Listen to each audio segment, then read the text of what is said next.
لقد كان لكم في رسول الله أسوة حسنة لمن كان يرجو الله واليوم الآخر وذكر الله كثيرا. إن الحمد لله نحمده ونستعينه ونستغفره ونعوذ بالله من شرور أنفسنا ومن سيئات أعمالنا. من يهده الله فلا مضل له ومن يضلل فلا هادي له وأشهد أن لا إله إلا الله وحده لا شريك له وأشهد أن محمدا عبده ورسوله. يا أيها الذين آمنوا اتقوا الله حق تقاته ولا تموتن إلا وأنتم مسلمون. يا أيها الناس اتقوا ربكم الذي خلقكم من نفس واحدة وخلق منها زوجها وبث منهما رجالا كثيرا ونساء واتقوا الله الذي تساءلون به والأرحام إن الله كان عليكم رقيبا.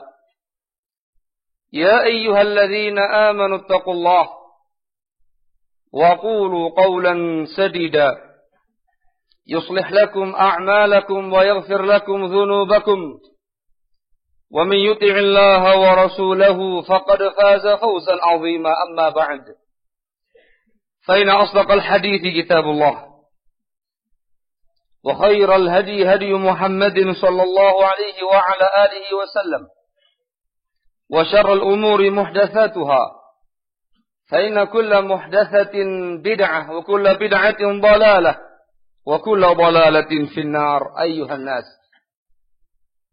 kaum muslimin sidang jamaah Jumat rahimakumullah.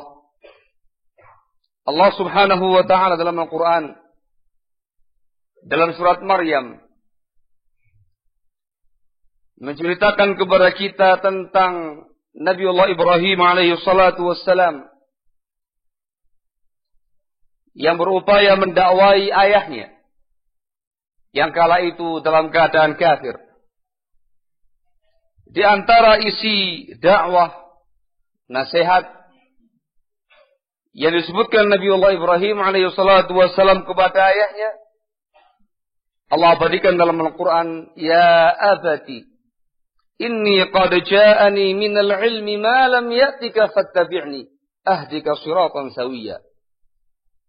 Wahai ayahku, sesungguhnya telah datang kepada aku ilmu yang belum datang kepada engkau. Fattabi'ni, maka ikutilah aku. Ikutilah aku yang memiliki ilmu ini. Ahdika siratan sawiyya. Niscaya aku akan tunjukkan kepada engkau jalan yang lurus. Kaum muslimin rahimakumullah. Dari ayat ini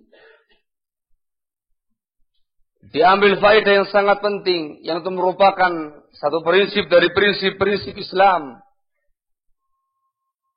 Barang siapa yang mengikuti para ulama, maka berarti dia telah menempuh siratal mustaqim.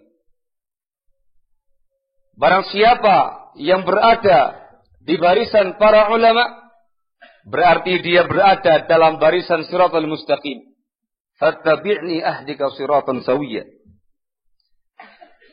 Maka ayat ini kaum muslimin rahimakumullah, salah satu dari sekian banyak dalil yang menunjukkan kepada kita tentang keutamaan para ulama. Sekaligus bagaimana sikap yang harus diambil oleh seorang muslim kepada para ulamanya. Dalam ayat ini jelas Allah menyatakan bahwasanya para ulama itu menjadi sebuah sebab seseorang itu bisa menempuh siratal mustaqim.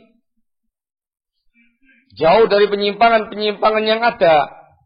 Ketika seseorang itu betul-betul ittaba'ahum, mengikuti mereka, dikarenakan ilmu yang ada pada mereka, dikarenakan wahyu Allah yang mereka ajarkan kepada umat. Dalam ayat yang lain, Allah Subhanahu wa ta'ala juga berfirman, menjelaskan kepada kita tentang kedudukan para ulama Di An-Nisa Allah menyatakan, "Faidza ja'ahum amrun minal amni awil khawfi yadha'u bih, walau radduhu ila rasul wa ila ulil amri minhum, la'alimahu alladhina yastanbitunahu minhum."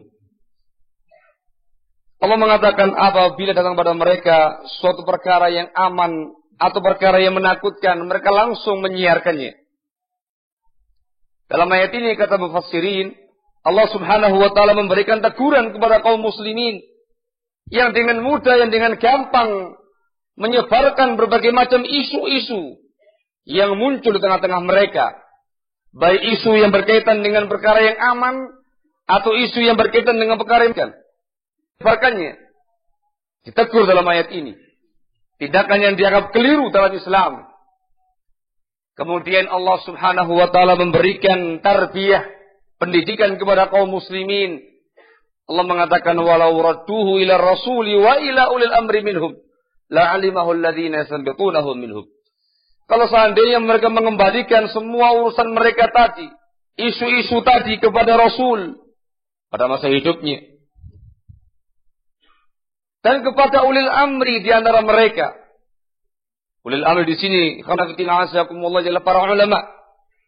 Maka sungguh akan mengetahui perkara tadi orang-orang yang mampu mengambil simbat daripadanya.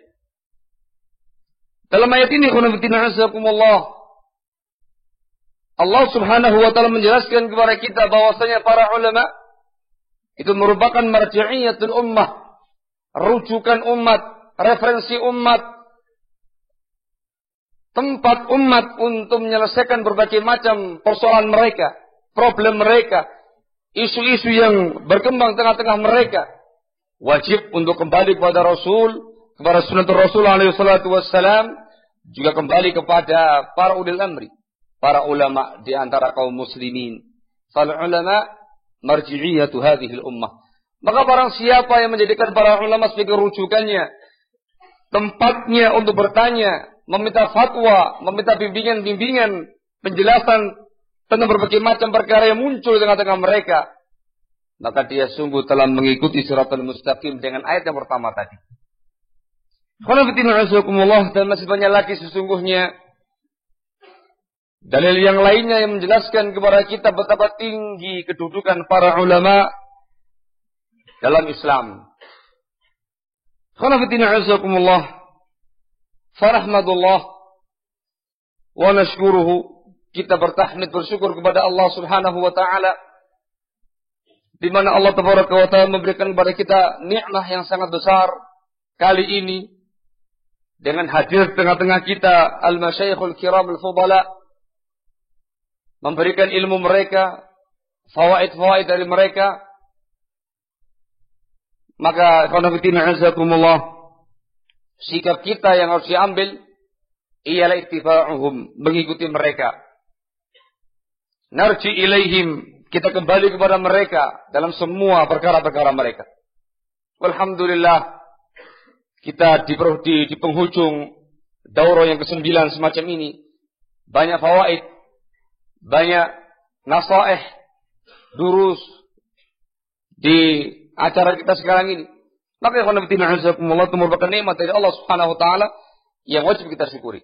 Kemudian khonafidina azakumullah, perlu diketahui, ketika ada majalisul ulama, ketika datang seorang alim atau beberapa alim dan mengadakan halaqatul ilm, majalisul ilm, maka umat manusia atau tullabul ilm secara khusus terbagi menjadi dua. Ini nampak dari pernyataan Al-Imam Ibnu Hazm rahimahullahu ta'ala. Disebutkan dalam risalah beliau Mudaratud Das, tercantum dalam Majmu' Rasail Ibnu Hazm rahimahullah. Ibnu Hazm rahimahullah berkata, fima ma'na, idza hadarta majlisa 'alimin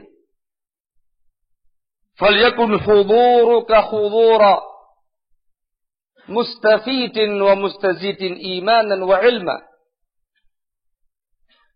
wa la yakun huduruka hudura mustaghnin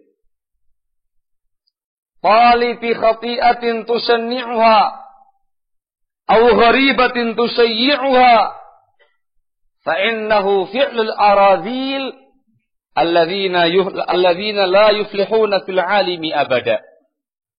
Atau bima'na. Kata Ibn Hazm rahimahullah, apabila engkau, wahai seorang talibul ilm, menghadiri majlis seorang alim, maka hendaklah kehadiran kamu, kehadiran seseorang yang mustafid, ingin mencari faedah, mustazid imanan wa ilma, seseorang yang hendak ingin menambah ilmunya, menambah imannya.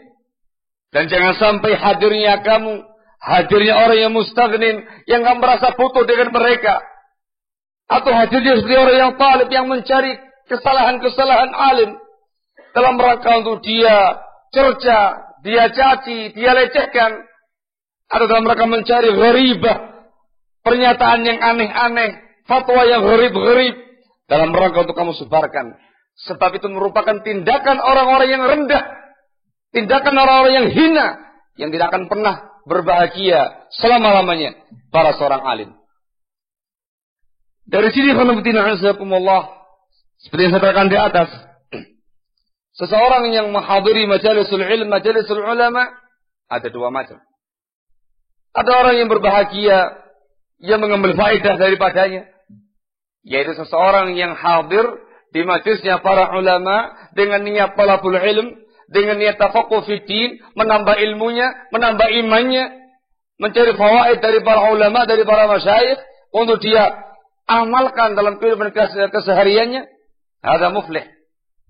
Ini adalah orang yang berbahagia, yang beruntung. Dialah seorang yang talibul ilm, dan insyaallah ilmuhu nafi', ilmunya akan bermanfaat, mendapatkan sekian banyak pahala dari Allah Tabaraka wa Ta'ala terkait dengan fadilah ilmu, fadilah talabul ilm, fadilah talibul ilm, fadilah halaqatul ilm, majalisul ilm, dan berbagai macam keutamaan-keutamaan ilmu yang lainnya.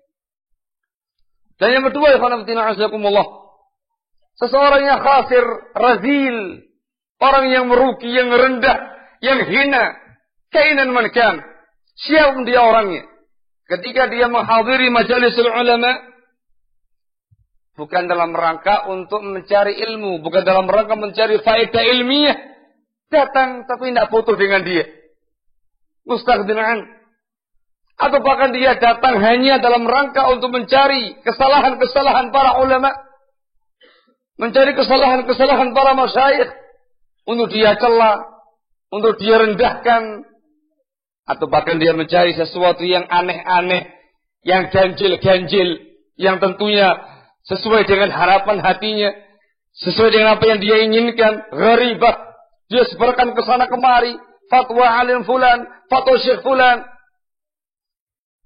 Hadza radil. Ini seorang yang sangat rendah, yang sangat hina. Walaupun yusyar ilahi bil asabi, walaupun dia seseorang yang selama ini dituding dengan telunjuknya banyak orang, fulan, tapi perilakunya, akhlaknya adalah akhlakul aradil, akhlaknya orang-orang yang rendah. Fallahul musta'an wa la haula wa la quwwata illa billah.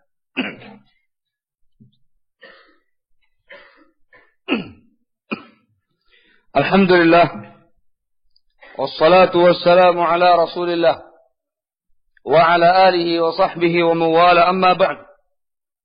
Khanafitina azakumullah. Tipe yang pertama, al-muflihun, lahu alamat. Orang-orang yang berbahagia dengan majalisul ulama, dengan halaqatul ulama, memiliki banyak ciri zahirah yang nampak. Hadir di majalisul ulama bijiddin wa ijtihadin, dengan kesungguh-sungguhan, dengan keseriusan. Yastami', bukan semata-mata yasma', mendengar, tapi yastami', betul-betul dia mendengar, meresapi, menghayati apa yang diuraikan oleh masyayikh tadi, oleh para ulama tadi. Yaktub, menulis, yusajjil, merekam, datang dengan semangat di depan, atau yang semisalnya, nampak pada dirinya ghirah, semangat untuk istifadah dari sang alim tadi. Juga nampak ketawadhuannya, nampak kejujurannya, nampak keikhlasannya. Tidak pernah muncul dari orang-orang semacam ini pernyataan, saya telah hadir di halaqahnya Syekh Fulan, Syekh Fulan, Syekh Alan. Saya begini. Dengan tujuan untuk al-madah, mendapatkan sanjungan atau syuhrah, ketenaran. La. Ini alamatul muflih. Ciri-ciri orang yang beruntung yang nampak insyaallah di kalangan para muflihin, para mukhlisin. Sementara orang-orang yang razil, tipe yang kedua tadi, juga lahu alamat, juga memiliki tanda-tanda yang sangat banyak. Tidak punya semangat, tidak punya gairah dengan durus yang diadakan, dengan halaqah-halaqah yang ada. Datang, kalaupun dia datang dengan sangat terpaksa, yasma' bas wala yastami', semata-mata mendengar, bukan meresapi, bukan menghayati. Nampak pada dirinya alamatul kusala, ciri-ciri orang yang malas. Bahkan mungkin dia hanya datang untuk supaya orang tahu qad hadar, dia telah hadir. Semata-mata supaya orang tahu qad hadar, dia telah hadir. Setor muka. Bukan dalam rangka istifadah, bukan dalam rangka istizadah ilman wa imana, bas qad hadar. Ini merupakan alamatul ar-razil. Walahu alamatun ukhra tadhhar insyaallah taala indakum. Maka ikhwan fillah azakumullah, kapanpun dan dimanapun halaqah itu ada, kapanpun dan dimanapun seorang alim datang menyampaikan ilmunya, maka pasti di sana ada dua tipe yang semacam ini, imma muflih wa imma radhil. Maka kita berusaha dan meminta pertolongan dan berdoa kepada Allah Subhanahu wa taala, semoga Allah senantiasa memberikan taufiknya kepada kita dan menjadikan kita termasuk orang-orang yang muflihin, yang berbahagia, yang beruntung dengan majalis ulama, dan menjauhkan kita dari niatan-niatan yang kurang benar, yang kurang tepat, menjauhkan kita dari akhlaknya al-aradhil. Wallahul musta'an. Aqimis shalah.